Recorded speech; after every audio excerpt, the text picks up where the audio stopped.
Socialistes et républicains. Chers collègues. Merci Madame la Présidente, Madame la Ministre, mes chers collègues et mon collègue Julien Bargeton. Je ne sais pas si la gauche est fracturée sur cette PPR, mais on voit en tout cas que la droite sait se rassembler dans certaines grandes villes entre En Marche et les Républicains. Voilà. Alors, les milliardaires ne donnent pas assez. Cette phrase, elle n'est pas issue de notre résolution. On n'aurait même pas osé dire ça. Elle est issue d'une interview d'un membre du gouvernement dans le magazine Challenge. Quelle fougue, quelle ambition pour la France. Serions-nous d'accord? Face à la crise sociale qui vient, la France doit apporter une réponse de justice fiscale. Une réponse qui permettrait de corriger les inégalités creusées au cours des dernières décennies et qui ne cessent de s'aggraver. Face à une société fracturée, où les services publics ont déserté les territoires, où les salaires stagnent, où la précarité s'intensifie, nous avons un devoir politique et quasiment moral.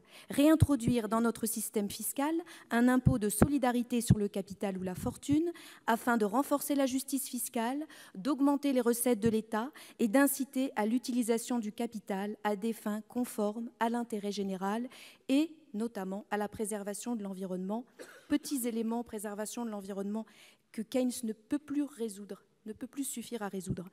En utilisant d'ailleurs ces recettes ainsi dégagées pour financer des services publics et des politiques publiques de solidarité, des politiques de transition énergétique, des politiques en faveur des personnes les plus précaires. Alors serions-nous d'accord ? Mais l'interview se poursuit parce qu'en fait, quand on lit, il s'agit d'instaurer un élan philanthropique. Et c'est là que, non, finalement, on ne peut pas tomber d'accord. Et aujourd'hui, on voit émerger deux visions de la participation des plus riches au financement de la société. L'impôt ou l'acte philanthropique. D'ailleurs, on en a eu des débats aussi sur la question de savoir comment les assurances devaient intervenir dans la crise. Les promoteurs de la philanthropie interviennent souvent très fermement auprès des entreprises ou des grandes fortunes. S'il vous plaît, ne versez pas de dividendes. S'il vous plaît, participez au fonds de solidarité. S'il vous plaît, investissez dans l'économie productive et merci pour Notre-Dame. Mais, mes chers collègues, la différence entre l'impôt et la philanthropie, c'est ce petit détail qu'on appelle la démocratie. C'est le fait que ce sont les élus du peuple qui décident qui est prélevé, de combien on est prélevé et pour quoi faire, à quelle fin. Alors, face à la situation sociale et budgétaire qui s'annonce, le gouvernement nous dit il ne faut pas augmenter les impôts.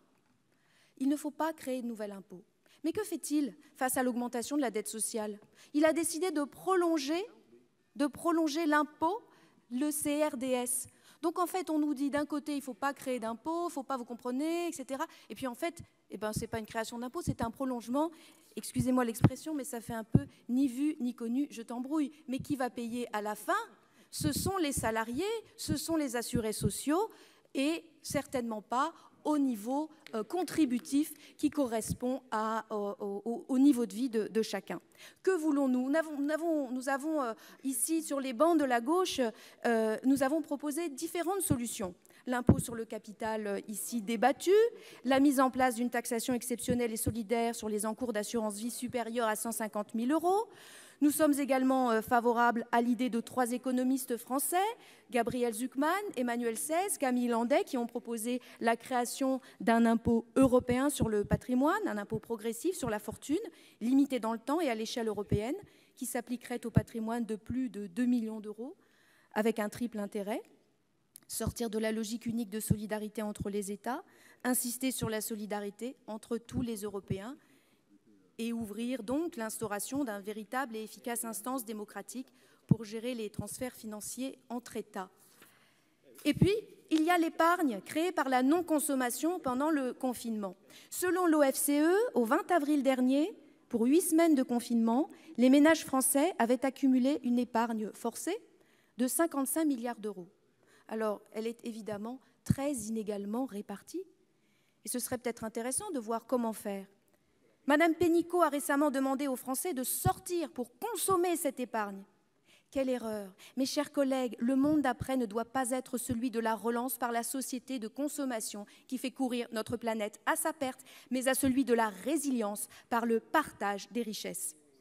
Il nous faut comprendre la justice fiscale, non comme une règle moralisatrice, mais comme un ciment social. L'avenir de notre pays repose sur le triptyque justice sociale, démocratie renouvelée et écologie, Pour fonctionner, ce triptyque doit être assis sur un système fiscal juste. C'est le sens de cette proposition et de nombreuses autres que nous formulons.